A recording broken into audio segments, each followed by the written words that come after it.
Friends, this morning we're continuing our sermon series called Unafraid, which is based on Adam Hamilton's book of the same title.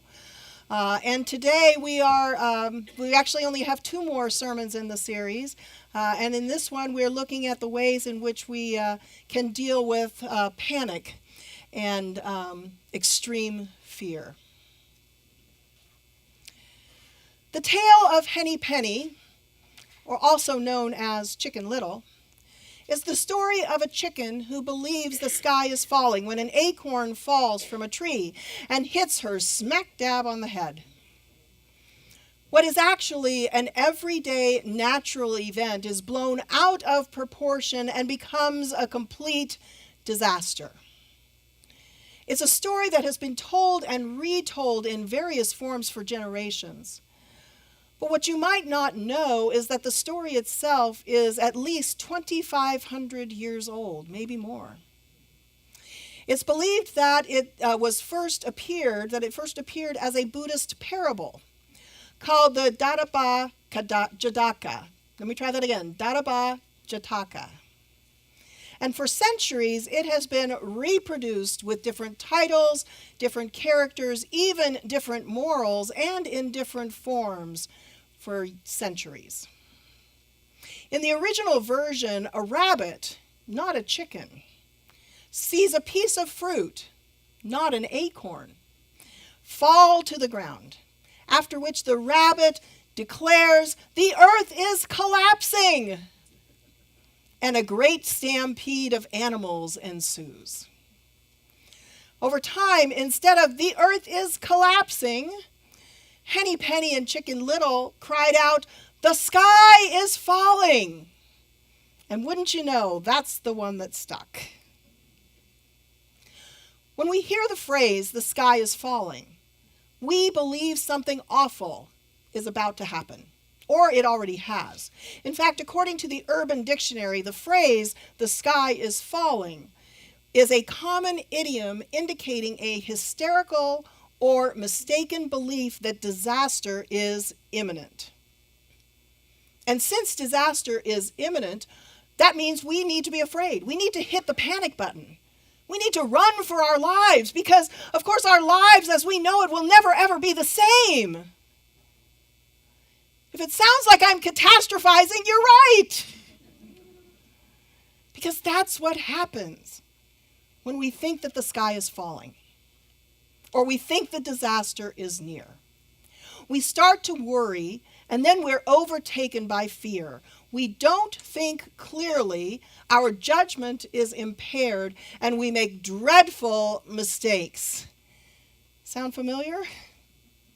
It should.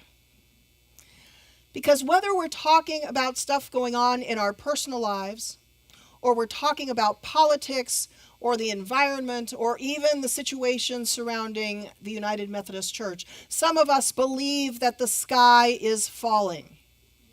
Some of us live in a constant state of catastrophization by making things worse than they really are, by blowing things out of proportion. It is an epidemic in our country and indeed throughout the world. In part 4 of Adam's book, Unafraid, he looks at several situations that can cause us to catastrophize. Things like fear of what the future holds, or our fear of change, our fear of missing out, or FOMO as it's often called, and our fears related to money. And as he discusses each of these fears in his book, Adam reminds us that when left unchecked, those fears can fester and grow, making us think that the sky is falling. The circumstances involved with these fears can lead us from worry to anxiety to absolute panic, which can lead to catastrophization and can often cause us to become completely paralyzed with fear. But it's in chapter 8 of his book, a chapter appropriately titled, "The Sky is Falling," that Adam addresses the one situation that causes most Americans great angst. And it comes out of the annual Chapman University Survey of American Fears, which originated in 2013. and offers us insight into that which Americans fear the most. Now, we talked about this survey in the first sermon in this series. If you missed it, you might want to go back and pick that up on our website. Check out the video from that. But I wonder if those of you who were here, do you remember what the survey found was the number one fear for the last 4 years? It was fear of government corruption. The fear of what's happening in our country. Now, for some, this fear is very, very real. It's the sky is falling real. And not only has it led us to mistrust our elected officials, but it has also caused us to be deeply divided as a nation. It has caused even deep rifts between family members and friends, such that respectful conversations about certain topics are literally a thing of the past. If someone disagrees with us, not only do we think that they are wrong, they can no longer be our friends.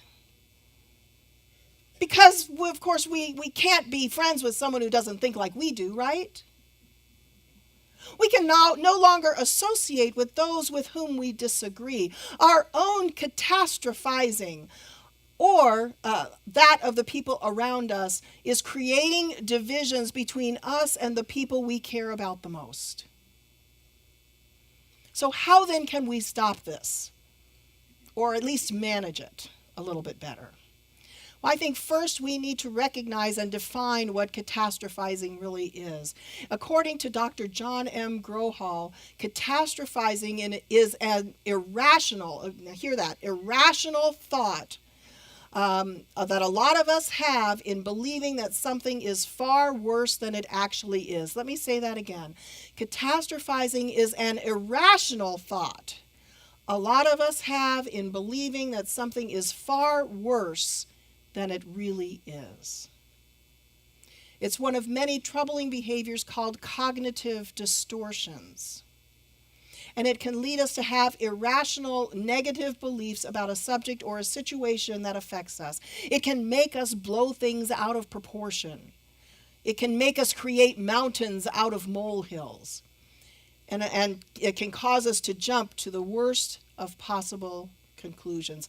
It can lead us to experience anxiety or depression and even a sense of hopelessness. It can make us feel helpless to deal with the situation, leading us to just throw up our hands and surrender to our fear, which in some cases can be very, very dangerous. So now that we know what catastrophizing is, how can we stop it or manage it? Well, I think that first we need to just take a breath. We need to stop and take a moment. And as people of faith, we need to turn to the scriptures for comfort and courage as we seek to deal with the troubling situations that we're dealing with. Psalm 46, part of which we heard this morning, is a perfect psalm for us to repeat over and over again. It is one of those that can help us move away from that sky is falling thinking. Listen to these words. God is our refuge and strength. Therefore, we will not fear. A refuge is a place where we are safe from harm.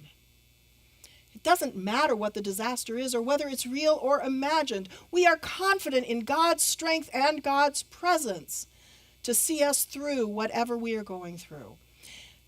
And then if we step down and use verse 10 as a breath prayer, a simple, silent prayer that's repeated over and over again, breathing in while saying the first part and breathing out while saying the second. We can then inhale courage and exhale our fear, all the while being reminded that we can be still and know that God is. God is present. God is with us. God is here. Then after we have centered our thoughts on God, I think we can then consider a few tips from some mental health professionals to help us deal with our catastrophizing. First, acknowledge that unpleasant things happen. Bad stuff happens every day, right? Life is full of challenges as well as good and bad days. And just because we have one bad day doesn't mean that every day is going to be bad. Second, recognize when thoughts are irrational. Usually catastrophizing follows a particular pattern. It starts with a thought, which then expands into a worry, then leads us to anxiety and on to catastrophizing. If we can recognize those signs, we are better equipped to handle them. Knowing what we're dealing with is more than half the battle. Third, just say stop. No more. These words can help our stream of thoughts and can keep them from continuing and getting blown out of proportion. Then we can work to change our course of thinking, moving away from that which is causing us to think the sky is falling. 4, think about another outcome. Rather than obsessing on the negative, come up with something more positive and focus on that instead. 5, offer positive affirmations to yourself. In order to overcome our catastrophic thinking, we need to believe in ourselves and our ability to overcome our fear. We can stop fearing the worst by boosting our own self-image, by repeating positive affirmations and creating a more positive attitude. That can help us stop catastrophizing. 6, practice excellent self-care. Catastrophic thoughts often show up when we are tired or stressed or both. So getting enough rest and engaging in stress-relieving exercise can help us feel better and keep things in perspective so that we can face our fears with courage and hope. Now, there's one last thing I'd like to share before we leave this topic, and that is how some of us, indeed many of us, believe the sky is falling when we consider what is happening within our denomination, within the United Methodist Church. You see, almost since its inception, the Methodist denomination has been described as a big tent church. What that means is that there has always been room for everyone, regardless of our theological differences. In fact, some would argue that it is our theological differences that make our denomination what it is. It makes us interesting because we don't all think alike. We know that there are some who take the Bible literally and some who, quite frankly, do not. We also know that there are some who call themselves traditionalists and others who call themselves progressives. And as United Methodists, we're okay with that. There's always been room for those who think differently to sit together in worship and to work together in ministry to accomplish God's mission in the world. But since the early 1970s, when the first legislation was approved that added language in our Book of Discipline, which is our official rule book, against the practice of homosexuality, our big tent denomination has become more and more divided.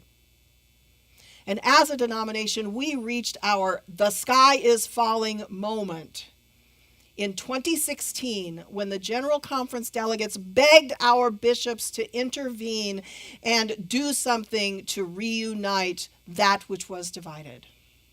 So the bishops created a committee. They created the Commission on a Way Forward, which was supposed to find a way for us to remain united while continuing to make space for our differences. One of the proposals, which was actually supported by our bishops, was called the One Church Plan. And it was thought to be the answer to our dilemma. Not only did it remove some of the language, what some of us considered the offensive language and rules that were in the Book of Discipline, thus allowing ordination of LGBTQ plus persons and permitting clergy in the United Methodist Church to perform same-gender weddings. but it also added protections for those traditionalist clergy who could not in good conscience officiate weddings for same-gender couples. Many thought that this was a win-win, but the traditionalists disagreed. And they put forth a plan called the Traditional Plan that not only retained the existing restrictions, but strengthened the penalties for those who disobeyed it. That was the plan that passed last year at about this time at our special general conference. And for many United Methodists, the sky didn't just fall. It came crashing down around us. So now, we as a denomination are faced with what appears to be the inevitable. The United Methodist Church will consider dividing the denomination into at least 2 separate denominations when our regular general conference meets in May of this year. Now, some of you have asked, what does this mean for Song of Life? And I say to you, I wish I knew, because I don't. And to be honest, none of us really knows how this will affect our local churches until the decisions are made in May. But here's what I do know. Much like our denomination, and like many of the churches in our denomination, Song of Life is a big tent church. We are people who are traditional, and we are people who are progressive. And we come together every Sunday in worship, and we do ministry together as one church. Now, I sincerely hope that's not because we are sweeping our differences under the rug. Because if we are, we've got a problem. But hopefully, I am hopeful that rather we are respectful of each other and therefore can have respectful conversations and discuss our differences in love. And in that way, our church is not unlike Reverend Adam Hamilton's church in Leawood, Kansas. Like Song of Life, the Church of the Resurrection is a church that is not of one mind. They are a church that includes both traditionalists and progressives. And yes, they struggle with that. In a sermon he delivered in February of 2017, he talked about our denominational differences and our divisions and how they have an impact on his church. And he said some things that I thought were really profound. And since he can say them a lot better than I can, I'd like to show you this video clip that came from that sermon. Now, he talks really fast, so don't blink because you might miss what he has to say. So, I was thinking about how divided we are as a congregation. It's really easy to preach in a church where everybody agrees with you. I've never been at one of those churches, but I'd like to try it some Sunday just to see what it's like. But I have friends, I have acquaintances who are on the far right, and I have acquaintances who are on the far left, and they go out and they preach these sermons, and boy, they're courageous because they took a big stand on something, but everybody agreed with them. That's not very courageous. And so, I got to tell you, it's more fun being with people who disagree with each other. But it's also a little more challenging. Here's where the challenge comes for you personally, is I've had people in the last few weeks, the last couple months, who have said things like, I'm not sure I can go to my Sunday school class anymore because in my Sunday school class, people seem to all be on this side, and I feel like I'm over here alone, and I feel like the things that really matter to me, I just got to bite my tongue, and then after a while, I just get my feelings hurt sitting in there, and I'm beginning to wonder whether I can go to Sunday school anymore, or my small group, or my dinner group, or whatever it might be. And I've had that from people on the right, and I've had that from people on the left. And sometimes we talk about these things in ways that end up bringing harm to the people around us, and maybe we don't even think enough about them to think this way. Now, what I've said to people who are in groups where everybody else disagrees with them and they have a different view, is I've said, if you leave that group and you go find another group, who's going to represent your voice in that group anymore? Like, isn't it important that you're there to be able to be a friend with the folks who are there and represent a different view? And isn't that valuable? And, I just want to encourage you to stick it out. But I want to encourage us to remember this. The defining mark of the Christian life is not being right politically. It's expressing love. That's the defining mark of the Christian life. I had one conservative member of our congregation who said, sometimes I get the feeling, when I'm in a particular group that more progressive or more left of center Christians will welcome everybody. They'll welcome LGBT, and they'll welcome Muslims, and they'll welcome Jews, but there's no place for them to welcome a conservative Christian. I thought, how interesting that for this person, this was the sense. And so I want to make sure that we're a place where we say, you're my brother or sister, even if we don't agree on this, and I want to listen and learn from you and try to understand. And I want to be able to share what I'm sharing too, but I'm going to share it in love. There were two things that I took away from that part of his message. First, if you feel like you are in the minority when it comes to your theology or your stance on the issues that we are wrestling with, and if because of that you are thinking of leaving Song of Life, please don't. Or if you know someone who has already left, invite them to come back. Because we love you. We need you. We need all voices in this church. When we say all are welcome, we mean it. All means all. Not just those with physical differences, but also those with theological differences. We don't want to be a church that is of only one mind. We want to be that big tent church. Because if we were a church of one mind, it would be boring. And when the United Methodist Church divides, and I believe that it will, we will need you here. We will need all voices here. We will need all voices to be heard. And the second thing I took away from that part of his message was this. Adam reminds us that the defining mark of the Christian life is not that we are right. It's that we are expressing love. We need to be a church that loves all people, those who are theologically conservative as well as those who are theologically progressive, and everyone in between. We need to be able to say to each other, just as he said to his church, you are my brother or sister, even if we don't agree. And I want to listen and learn from you and try to understand why you think the way that you do. And I also want to share my views, but I will do so in a spirit of love. Take a moment and look around you. Go ahead, look at the people that are sitting next to you. I know it's awkward. Look at the people who are sitting in front of you and the people who are sitting behind you. Because you know what? You're surrounded by people who are different than you.